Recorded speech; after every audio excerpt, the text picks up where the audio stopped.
Guys, it is going down this weekend at UFC 292 as Sterling defends his belt against Suga Sean O'Malley. And my partners at DraftKings are offering an incredible deal for all new customers who sign up using my promo code Sonnen. New customers can bet just $5 on any of this weekend's fights and receive $150 in bonus bets instantly. You can even use your bonus bets on DraftKings same fight parlays for a shot at an even bigger payout.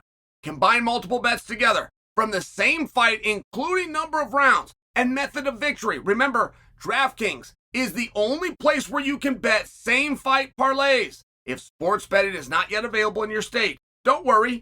You can still join in all the fun with DraftKings Daily Fantasy. So click on the link below and download the DraftKings Sportsbook app right now. All right, guys, I'm on the streets. A man on the street out here in Boston. Let me give you a view. I am just outside. I just had dinner with my hot-ass wife. I went to Twitter. I asked you guys where we should go. I said, hey, what's a good steak? Tell me what's up in Boston. And you told me Smith and Lewinsky. Now, I love it, and thank you, and it was awesome. I give it that. And the reason I preface it, I'd recommend it to the rest of you right back. But, you know, it's a chain, at least to some degree. I only know of one in New York, so this is the second one that I know of. But every now and then when you have a chain, it drops them a notch. And I don't think that it should, right? If you do something well, you can do it in multiple locations, good for you. Like the Mercedes-Benz is still a great car. It's not as though they have to have one location in the entire world or it brings them down. I just bring it to you, man. It was awesome, and it's 5 o'clock. No reservation, rolled right in. Like, Boston's a different town. I had a friend that went to college out here at Tufts, and they would tell me, like, this town, people don't even go out. I don't know how accurate this is now. This back in the night, they don't even go out. Like, they're at their house, they're getting dressed and getting ready at 11 p.m. They don't even leave or get somewhere until midnight, right? So I just bring that to you. I had the whole place to myself. A little conversation gets going. Start talking with some of the crew, with some of the folks that work there. We're talking about O'Malley, talking about Aljo. Now, I haven't ran into anybody yet in Boston. And if I'm in fairness, I also am not talking about more than 15 people. But I haven't met anybody yet that is taking O'Malley. They're looking forward to it. They think it's close. And they do a lot of hemming and hawing. Boy, I don't know if this happens. But then ultimately they come to the conclusion of Sterling. And it really is a compelling match. Just how good is Sean O'Malley? Just how good has he gotten since we saw him last? They moved him from 10 in the rankings to 1.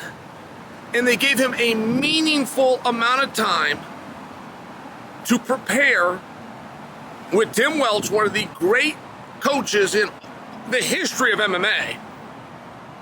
One of the great minds in the history of MMA. They give him a meaningful amount of time to prepare.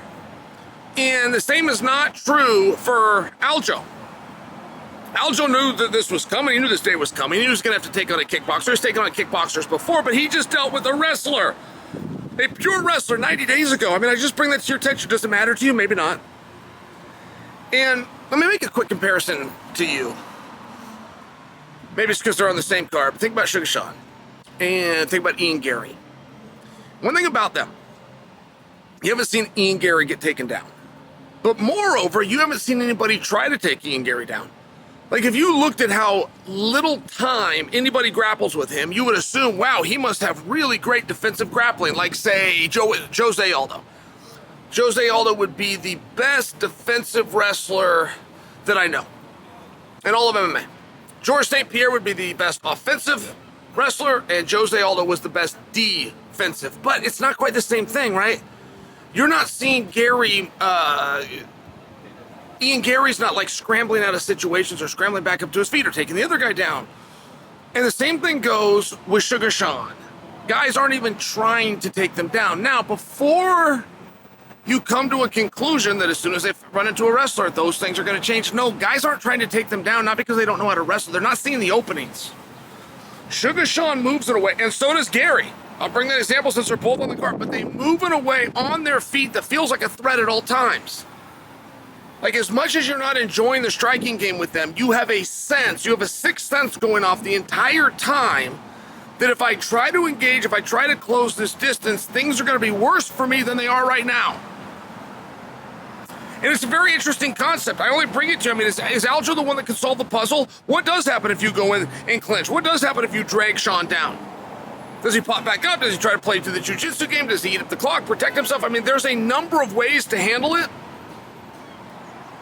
But I haven't seen anybody be able to do it yet. Then again, I will fully admit he hasn't taken on the best guy in the world yet. But I do believe we're going to see a very different fight out of both guys. And whether people are hemming or hawing or not, DraftKings still has this dead even.